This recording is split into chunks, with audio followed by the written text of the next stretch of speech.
May is Maytag month at Lowe's. Save on our exclusive selection of Maytag appliances with collections found only at Lowe's. Get up to $200 via prepaid card by mail on your purchase of select Maytag major appliances, a brand you know and trust. Shop in store or at Lowe's.com. Lowe's, home to any budget, home to any possibility. Manufacturer's rebate. Prepaid card amount varies based on purchase. Offer valid through 6/2. Exclusions, terms, and restrictions apply. U.S. only. The following podcast is not affiliated with the developers who have created the games being reviewed. The reviews are solely the opinions of the hosts to be used to make an educated decision on what games to download and play.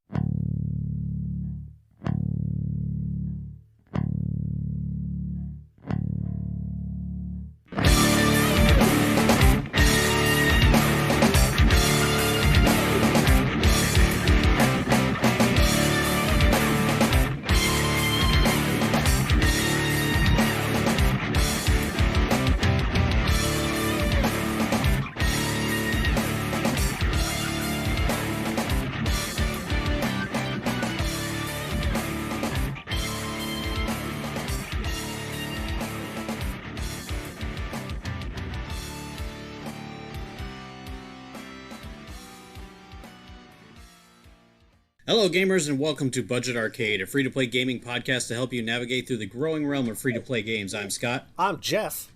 And I'm Mark. And welcome to episode number 61. Just to recap, we play a free-to-play video game every other week, and then we rate and review it. Mark, what was this week's game?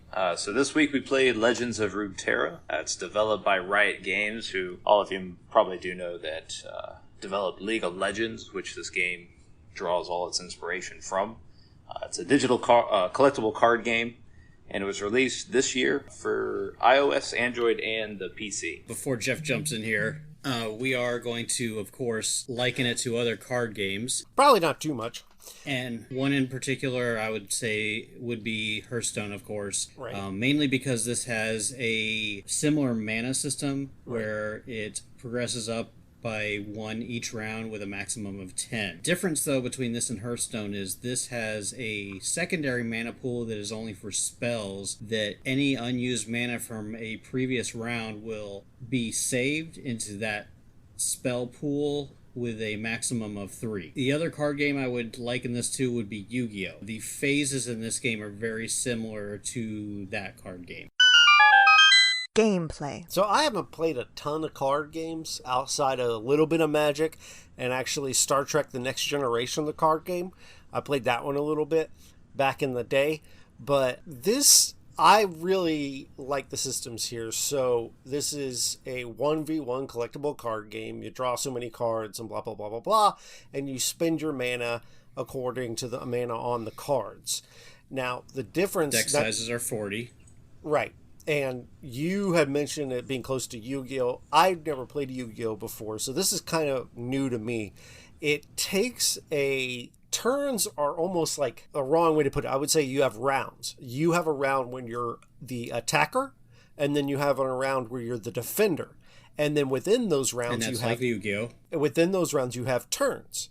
So let's say I'm attacking and Scott is defending. I would go first as the attacker and play a card. When you play a unit, it goes onto your bench, kind of like the Pokemon card game. And on the field is the attackers.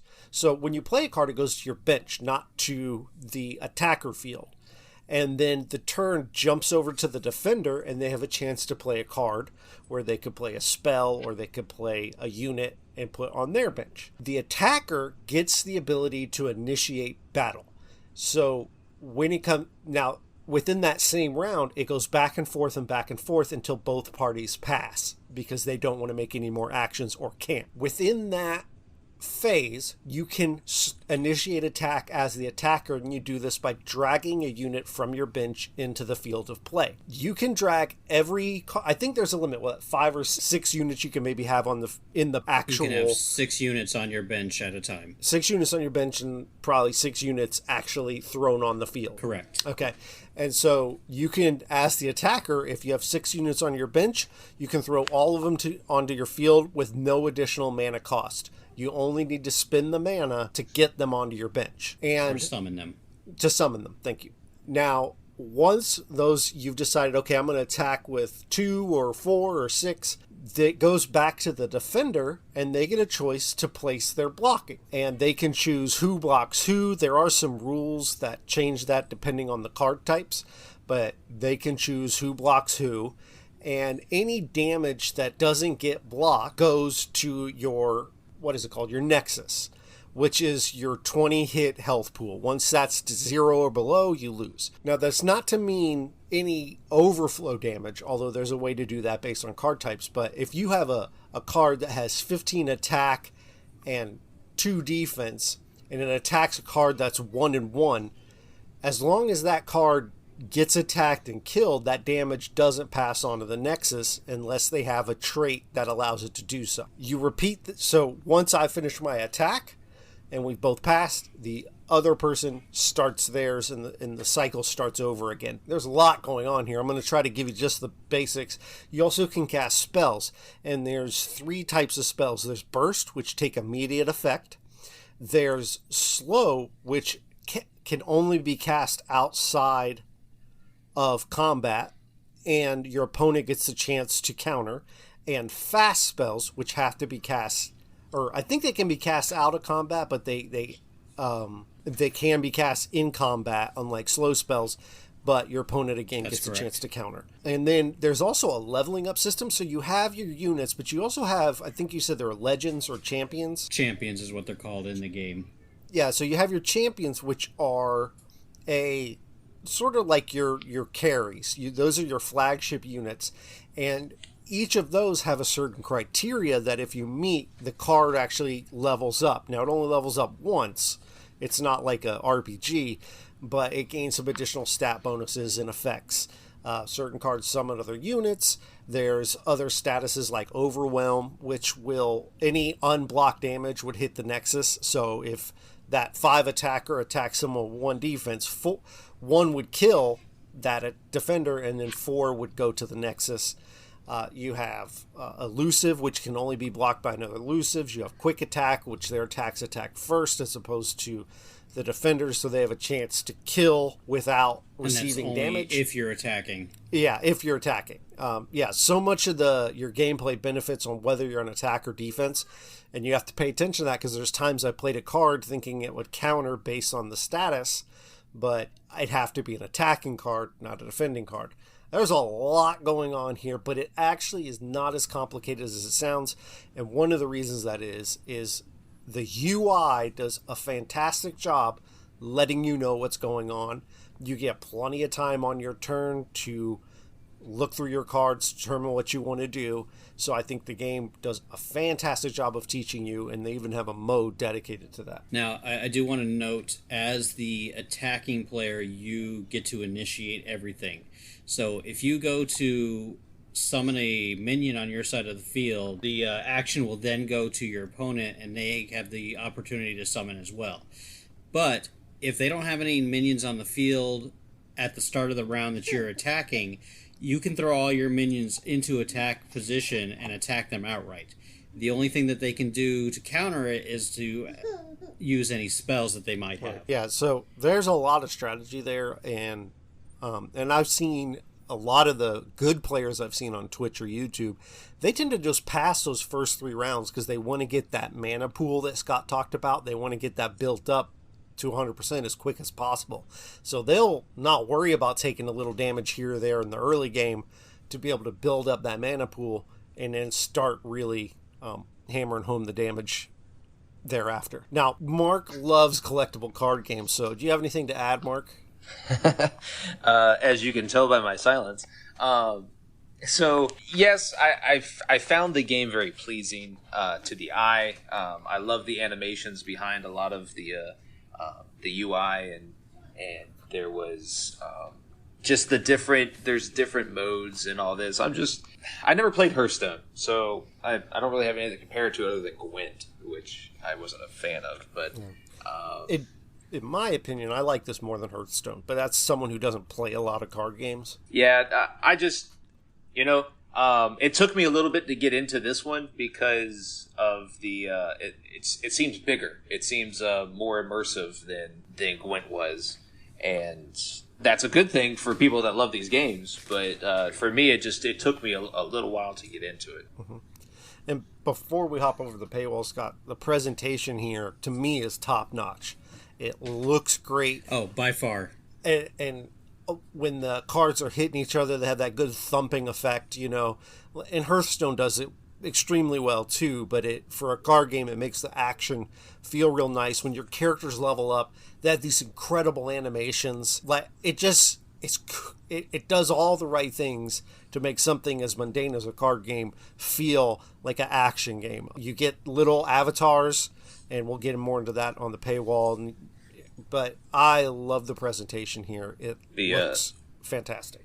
The one thing I can sing this game's praises about is the animations when you have, I guess it's maybe your champion attack, or I forget what cards actually have the animations, but there was one animation that had the graffiti, and I swear I don't know what card it was. I think it was Jinx, maybe. I'm not sure.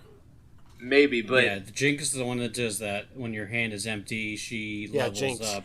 And right. But yeah, all the champions, when they level up, they have an animation. And I want it to be noted that even with as heavy as the animations are and a lot of the graphics on this game on mobile is not a battery hog like Hearthstone is. Right. Yeah, I didn't notice the battery usage, but I usually play plugged in. I'm in bed, and plus we're all quarantined, so I'm at home all the time anyway, so I'm pretty much plugged in anyway. But it runs extremely smooth. The load times are so short. I've been playing a lot of TFT mobile, and the load times on that are horrendous, but the load times on this are real great. I found matches extremely quickly. Scott and I played a match very easily. The initial friending of each other took a little bit of getting used to because you have your name and then a number that follows. So that wasn't quite as intuitive as I would like. It wasn't just saying, my name is Jeff, find me on here. There was a couple more steps, but once you do that, it's real easy to jump into matches with your friends. We played like 4 or 5 matches back to back to back. Building your decks is really fun, and we'll get into the card acquisitions when we go over the paywall. But after a few rounds, I was like, okay, I went in and I built a deck, and I did okay. Like, I didn't get stomped with it. I won a little bit. So, and once I played a game with that deck, I said, I think I need to tweak this. This card's useless. I'm not using that in this deck. And I pulled some other ones in. And so just that tweaking and playing, because you can get in and out of games so fast that it makes the commitment to a deck not feel that like a big of a deal. They're real easy to edit on mobile even, you know. From the presentation and the gameplay, I really am impressed with this. And it is cross-play between PC and mobile. We tested that out with Nomic, and that one went very nicely, actually. Awesome. Yeah, I would suspect it would be, and especially with a company of the pedigree of Riot, that would be the case. And I didn't play this on PC, but this feels a lot more fleshed out than TFT mobile does. I think TFT on PC and TFT on mobile, there's a big gap between the quality there. The game works fine, but from what I can tell with this is fully fleshed out on mobile, and it fits right at home there. The only thing I had a real issue with was I created an account. It wasn't a Riot account, it was the other option, maybe Game Center or something. Yeah, well, I mean, yeah, you can click the Google button and sign in with your Google credentials, or probably Apple. And then probably after the first 4 days of having the game, the game did an update. I guess, Riot Games pushed an update for it and made everybody convert to a Riot account for the game. And for whatever reason, I lost all of my progress. I had built a whatever deck. And then, it kind of soured me in that aspect. And that's not the game's fault, but it just soured me. Developer's fault. Yeah. Well, I don't know why they pushed everybody to get with, get onto a Riot account. But after I did that, I, rebuilt my deck, went through the whole tutorial thing again, and then, fleshed out some other play options. But aesthetically, the game is top notch. Yeah. And we should mention too, you don't have to create a deck. There's a handful of starter decks that you can use that are plenty powerful to get you into the game. But I don't think there's much else we can say without going over the paywall. After 7 days of logins, you also get another deck that you are basically gifted as well. Yeah, there's a lot of free stuff you get by logging in and just playing the game. So you get cards, and we're butting up against paywall, but you get cards just by playing. Yeah, honestly, the card acquisition, I would go more into replayability than even the paywall. Well, that's... Okay, we're going into paywall. I'm making an executive decision because I'm tired of tiptoeing. Paywall. I always hold up Fortnite as the gold standard of how to properly do microtransactions because they have one currency, you can buy enough for whatever you need, and everything is cosmetic.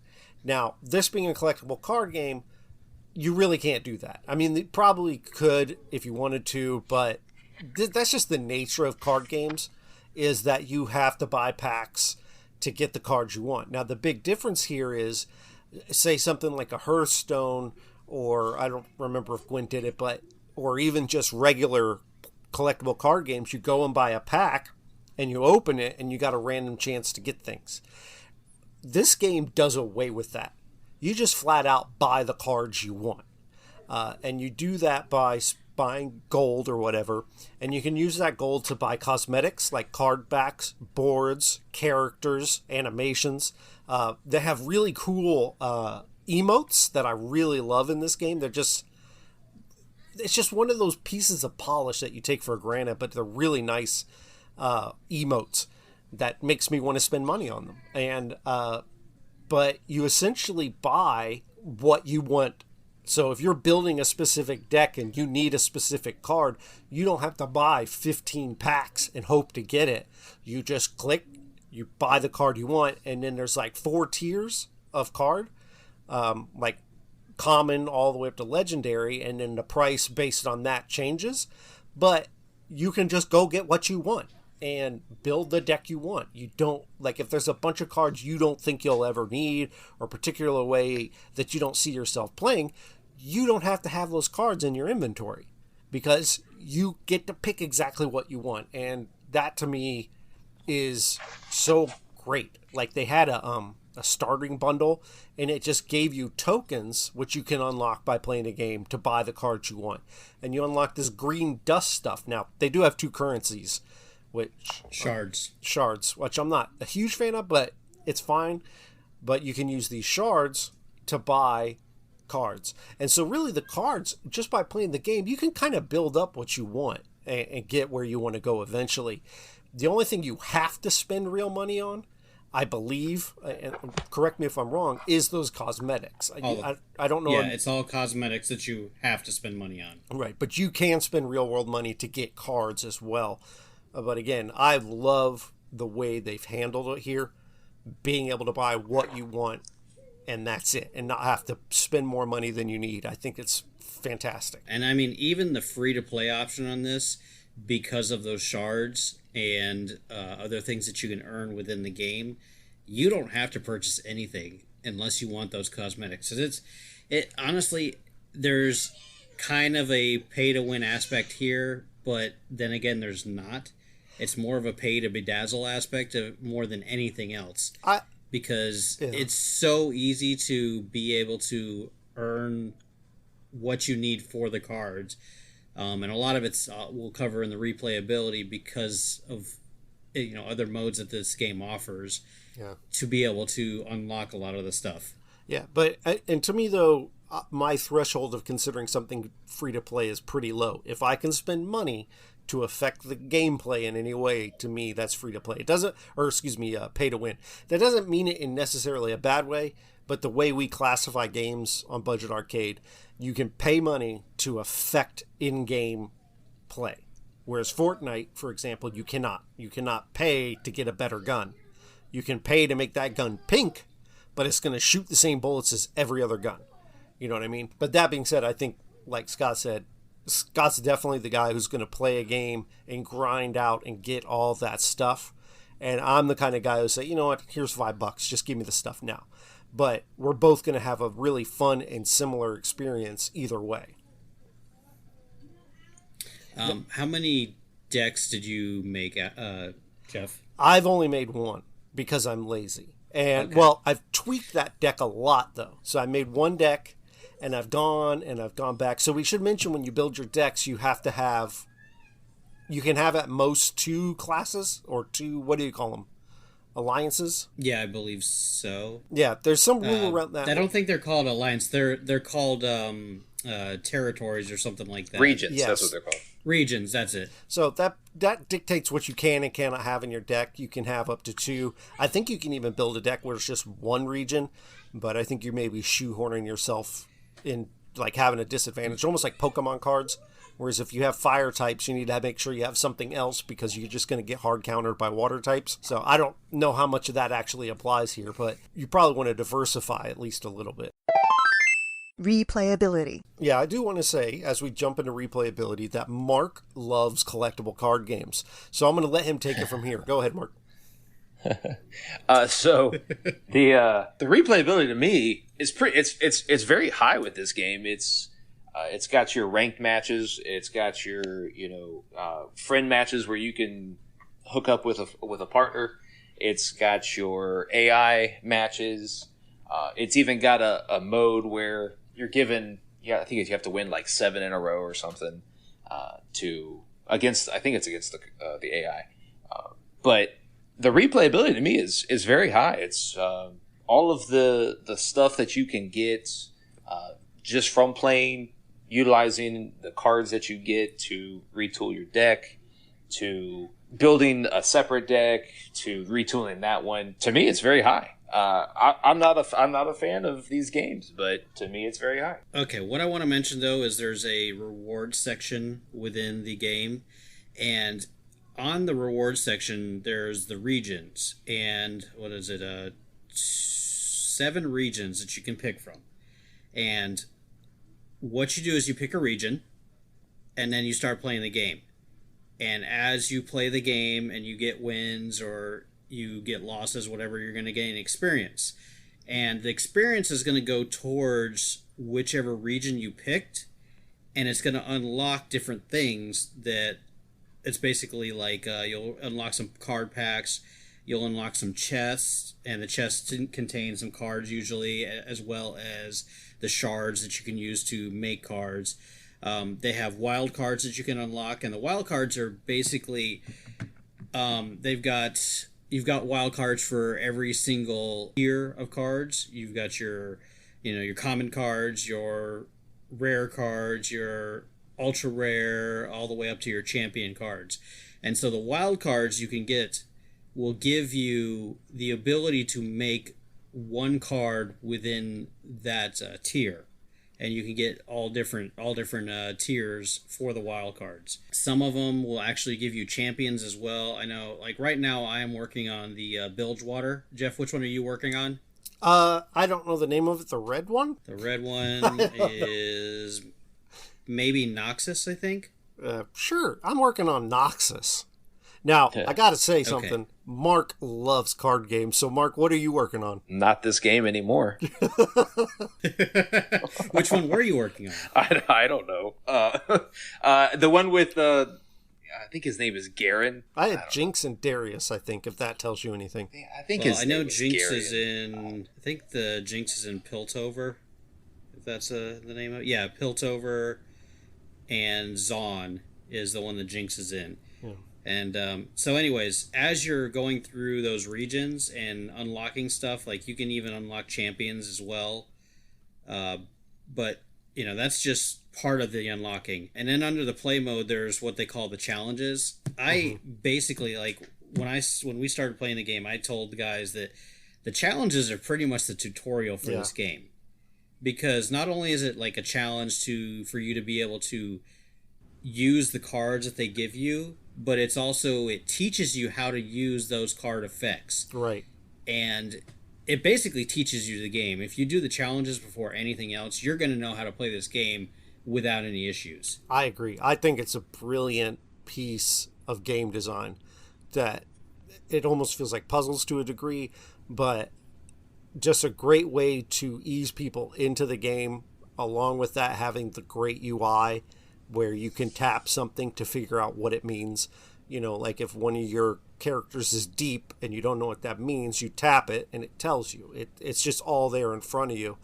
And it boggles my mind that this is the same company that made TFT on mobile, because TFT on mobile sorely lacks that sort of transparency in what's happening in the game and being able to teach you how to play it, compared to this where all of that's up front. It's very easy to understand. So I can't say enough good things about this. That's a sign of a good developer. In my mind. Yeah, I think there's probably someone who's a head designer who's on this game who's brilliant, because I compared to TFT, and I like TFT. I'm playing it a lot. You can ask Scott anytime he gets on Riot. He sees me on there playing it. I like the game. I'm not just trying to crap on it, but there's a lot missing there that Legends of Runeterra has and does extremely well. The Bilgewater at the very end of it, I will unlock the Bilgewater card back as well. So you get, some cosmetics from it as well. As you're running through the region rewards, you're also gaining experience towards your what's called the weekly vault. Mm-hmm. And every Tuesday it unlocks. And however, if you've gotten a lot of wins throughout the week, you're going to level that vault up. And the higher up that vault is, the more stuff you get out of it. I think last week, after we had started playing, my vault was maybe level 7, I think. But I got enough out of that chest that I was able to craft a lot more cards to be able to make some decks. Yeah. So there's also one last game mode. I don't think Mark brought up I think it's called Expedition, which essentially is... That's correct. What was the mode called in Hearthstone? Arcade? Arena. Where you get to draft your deck. And my understanding is you get to draft these cards from cards you may not even own. And you earn tokens by playing the game to play in the expedition mode, or you can actually buy into it with money, because you can run out of those tokens and then you need to grind in the other modes to get back into that mode. But that's the only thing that's kind of locked behind that you can't play as much as you want, whereas the regular ranked and unranked modes you can just play ad nauseum. You've got versus player, you've got versus AI, you've got the expeditions, and then you've got the challenges. And once you complete all the challenges, you can't replay those. Okay. Well, I mean, I wish Mark would let us get a word in edgewise. I know he loves this game and he loves card games, but so I think one thing that needs to be said about the replayability is that while yes, it is high, much like Gwent and much like last week with the Town of Salem or whatever the game was called. We don't remember that game. These games take a long time. They take a while. You have to devote some time to sit around and play a match. And it could be 10 minutes, could be 20 minutes. But the UI and the look and the feel of playing helps pass that time, is because you're not just staring at cards, you're staring at animations, you have the ability to look while somebody else's, whoever you're playing is playing a card, you could be looking through your cards and mm-hmm. seeing what they do, and so they play a card and you go, oh, let me see what kind of cards I can play to counteract that card. I think that's one of this game's saving grace, in my opinion, because I'm not a card player. I don't enjoy these games. What? So having that ability is paramount, is because it's almost like you're not waiting. You're not waiting to do something. You're always able to do something. You can always click on something, see what this does. Oh, if I play this, I can have this spell card, which would make my attacks higher. So that's huge, in my opinion, to having this game above others. Well, and I don't know if you guys noticed this, and I didn't notice it till I was watching a streamer. There's a little button in between the two nexuses on your left, which is, for those listening, are the little things that represent your health pool. If you hover over it or click it, I think, you will see the results of your actions before you take those actions. So you'll see what gets damaged and how. Right. And it just adds a little more, again, visibility. Beautiful feature to what is happening with the systems. Not to keep going back to TFT, but that's what it's missing. It needs something. It needs this sort of transparency with the game system so you can learn easier. And this game has everything. Now, if it weren't for the fact that Mark does not like this genre, okay, I'm going to bring it to sushi. My friend Jason, his wife does not like sushi, right? And it's like, how do you not like sushi? So, and people are always like, well, you haven't tried this sushi. So one time, she tried the best sushi I've ever had, and she did not like it. Oh, I guess you just don't like sushi.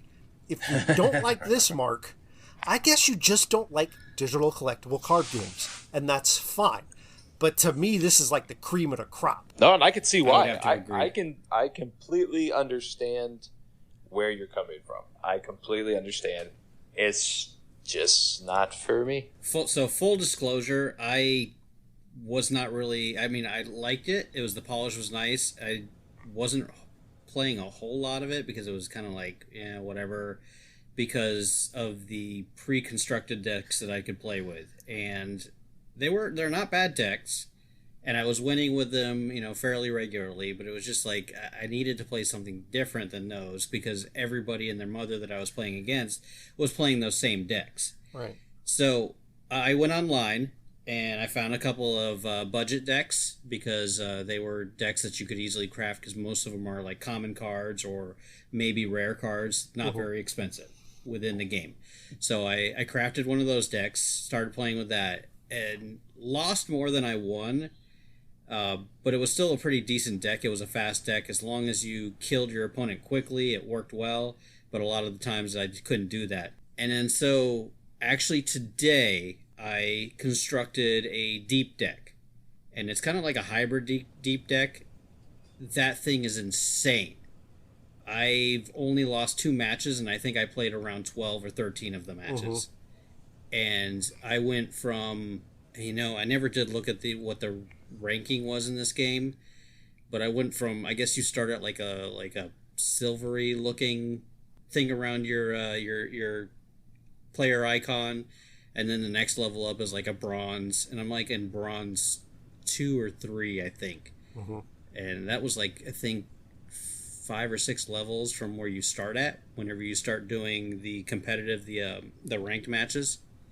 And so that deck is pretty decent that I was able to create myself. And now I'm actually enjoying the game more so because I'm playing a deck that I was able to construct, and I'm actually doing really well with it. Right. And that's what I was saying. You were asking how many decks I've made. I only made the one. But every time I play a game, I'm thinking, what doesn't need to be in this deck, and what can I put in here instead? And that, to me, is such an addictive process that keeps me coming back because my deck wasn't bad. Like, Scott played against it, and I beat him once, and he beat me once, and then I beat him once, and we just went back and forth. And so, it's got all the addictive nature that you would want from this style of game. Let's talk a little bit about the UI on this. Looks amazing. I wanted to highlight one thing. So, on mobile, on the home screen, if you tilt your phone, the background of the home screen will actually move, which is really cool looking. Well, I think you can even do it on PC when you're moving your mouse around. Because when I was watching Swim play, I think it does it on PC as well. It's not just exclusive to mobile. Okay. As far as I could tell, the UI between mobile and PC were really close. Like, I didn't feel like I was taking any sort of... And anyone who's listened to the earlier days of this show knows I don't like playing on my phone that much. I find it to be cumbersome. But I don't feel like you're really taking a hit here by playing on mobile at all. No, not at all. I think the only bad thing I can say about this game is the friend section. Yeah. It doesn't tell you when your friends are online. There's no indicator that you even have friends online unless you click on the button to be able to show it. It is nice, though. It does show other Riot games that your friends are playing in. So if you have a bunch of Riot friends, you'll be able to see what games they're in at that current time. Yeah. But other than that, it doesn't really give you any indication where your friends are, other than, you have to actually go into there and be like, oh, Jeff is on Teamfight Tactics. Let me harass him via text so he'll play this game which with me. you did. So I would say yes, keep your Riot sign in, because at some point in the very near future they're going to release a mobile friendly version of League of Legends. It's something Wild Rift or something like that that's going to be a more mobile friendly, in the sense that it's going to be shorter matches and things like that. So you're going to be able to use that same login to go play that. And then when you get home and you play on your PC, use that same login. And I think that's actually a good thing that it didn't bother me to create a Riot login because I was going to play Teamfight Tactics because everyone knows I love auto chess games. And when that MOBA comes out... Well, not only that, we've got the new first-person shooter that's coming out from Riot as well. It's going to be free to play. Right, Valorant. So that's the type of login where I'm actually going to get some usage out of it. It's kind of like your BattleNet, I guess. Although I play more of these games than I do like Hearthstone and stuff like that. So also, the nice thing about Riot is if you have Twitch Prime, right. Riot does a lot of stuff giving away within the Twitch Prime. I got so both you can TFT use that. I know stuff and Teamfight Legends of Tactics Runetera stuff. Yes, they both have something currently in the current month that we are doing. Like what kind of stuff? Skins, mostly cosmetics. I know this game. This game was actually the wild cards, so you can be able to make more cards. Cool. And then what was it? Teamfight Tactics was skins. It was skins. It was like I got like a laser beam and a skin or something. We're not going to get into Teamfight. We'll at some point review it because I haven't put Mark through an auto battler yet. Whereas I'm part of the reason Elliot quit because he just got tired of playing auto chess games. Now, I will say, based on everybody's games in general, based on everybody's recommendation on the Discord, I downloaded Chess Rush. It's a good one. How you liking it? I like Chess Rush. I tell you what. Let's review Chess Rush because I'll give you all my feedback on that one. We would need to do a revisit, that. But it has changed a lot. And actually, my opinion of the game has changed. I won't get into it, but Chess Rush has that visibility that I'm talking about, that level of transparency that I want from TFT. Chess Rush has that. I feel like everything's right there in front of you to understand. Yeah. Judgment. All right, so at the end of each episode, we decide if the game deserves our seal, which is our general thumbs up or thumbs down, and needs a 2/3 vote to be approved. Mark, what do you say? Now, Mark, we know you love card games. Right. So try to rein in your review here. So I'm going to throw you a curveball, and I'm going to recommend this one. It's very pleasing to look at. The replayability is very high. If you are a digital collectible card game player, this game's for you. This game is completely for you. It's the coup de grace of card games, the pinnacle of everything that is a card game and everything a card game should be. Download it now. Play it to your heart's content. This game's awesome. See, this is why I brought Mark in. Because he can separate his feelings from the game to actually give it an honest review. Give me some garbage where I can't invert my controls. I'm pooed on it the whole episode, even though I hadn't played it. Hey, that game was trash, hands down. I don't even think Mark. I didn't even have to play it to know that. That game was horrible. Yes, it was. Jeff, what do you say?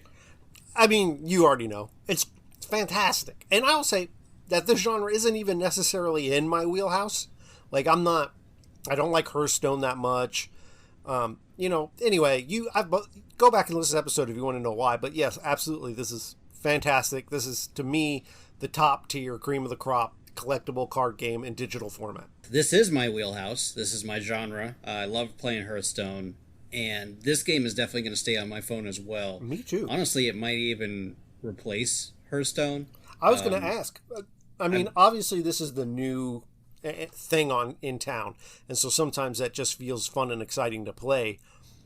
Do you like this more than Hearthstone? I'm winning more than Hearthstone, but I'm also a higher rank in Hearthstone than I am on this, so I don't know. I feel this game that I can craft a deck that's going to be formidable Few more enough to be able to formidable.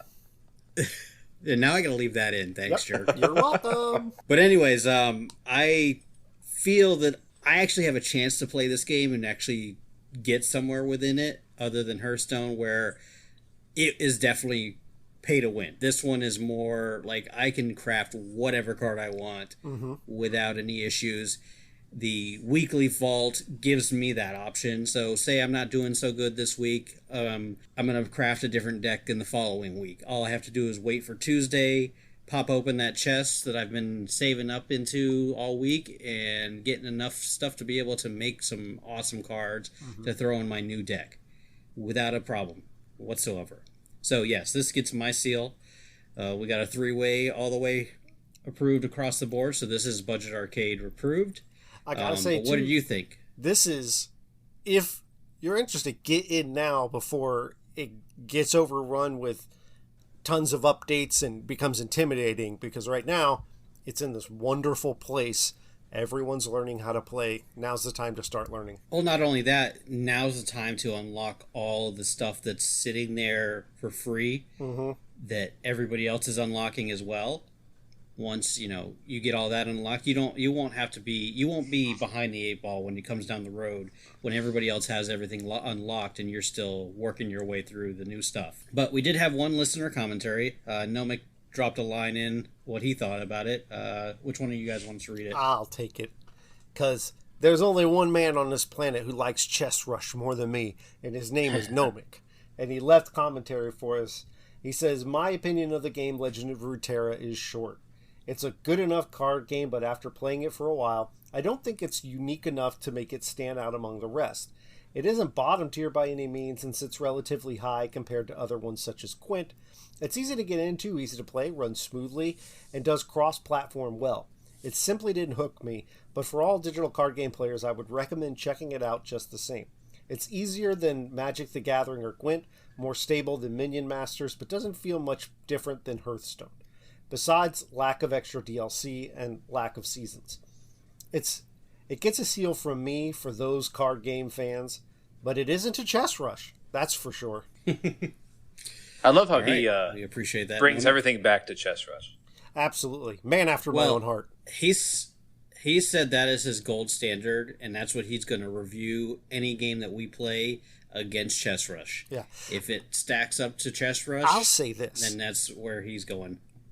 People who play TFT, Underlords, the Doroto Auto Chess that haven't tried Chess Rush, it's from a presentation and like the way it looks, it's hands down the best one. Now, they've made some changes this latest season that have annoyed me a bit, but I still think the way it looks, plays, the presentation, the way it just gives you all the information you need right up front, it's fantastic. I think they can correct some of their missteps that they made this season, and I'm back on board. Everybody else can learn a lesson from this one to take a game that is complicated, but allowing you to learn by making everything readily available to you. All right, so next game we're going to be playing is Phantasy Star Online 2. It releases on the 27th, so if you're hearing this when this releases, you'll have a day before you can download it on PC. I believe it's already out on Xbox. I know we were able to download it on Xbox already, but the full release on the 27th through PC, so that'll be the Wednesday after this goes live. I'm pretty excited about that one. Right, Jeff? Yeah, me too. I enjoyed the one on PSP, so we'll see how this goes. It'll probably be shit. I'm looking forward to it. Yeah. The bad thing is, since it's on my Xbox, I'm going to have to try to find time to play it when everybody's not hogging the Xbox. Yeah. If you do want to get in touch with us, you can hit us up on Twitter and Instagram at Budget Arcade. We have a Facebook page, facebook.com/budgetarcade, and our very own website, www.budgetarcade.com. We want to thank everybody for joining us. Want to help support the show? You can subscribe to the show wherever you listen to it. We're on multiple platforms. You can leave us a kind review wherever you listen. We prefer that you would leave it on iTunes because that's basically the gold standard where reviews are being looked at. You can join our Patreon at patreon.com/budgetarcade, and you could be one of the select few, like Nomic, who gets to hang out in our special Discord server. Ooh, that's where we make the naughty jokes. Yes. Actually, we just talk about Chess You can Rush, purchase... really. We talk about other things too. Yeah. You can purchase our t-shirts and other apparel at hotkeygaming.com/budget-arcade. And don't forget to use promo code Butt Biscuits. That's B-U-T-T. And if you can't... B-U-Iskits. B-U-Iskits? I don't know how to spell biscuits without looking at it. B-I-S-C-U-I-T-S. Biscuits. With a Q. Very good. And a Z. Biscuits. Biscuits. If you can't support financially, be sure to tell a friend about the show. The more people who listen, the better. You can send any hate mail to show@budgetarcade.com. Music is provided by Stimage, and you can download his music at metroidmetal.com. You can also join our Discord from our website, as well as our Twitter accounts. And game on.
Imagineville Podcast Network. Jump into summer savings this Memorial Day with Lowe's by upgrading to a new LG InstaView refrigerator. Store more with its large capacity, perfect for entertaining family and friends. See inside the glass door without opening. And its fingerprint-resistant finish keeps your fridge looking like new. This LG InstaView refrigerator is now just $19.99. You save $400 at Lowe's. Home to holiday appliance values today and every day. While supplies last, see associate or Lowe's.com for details. Valid through 6/9, U.S. only.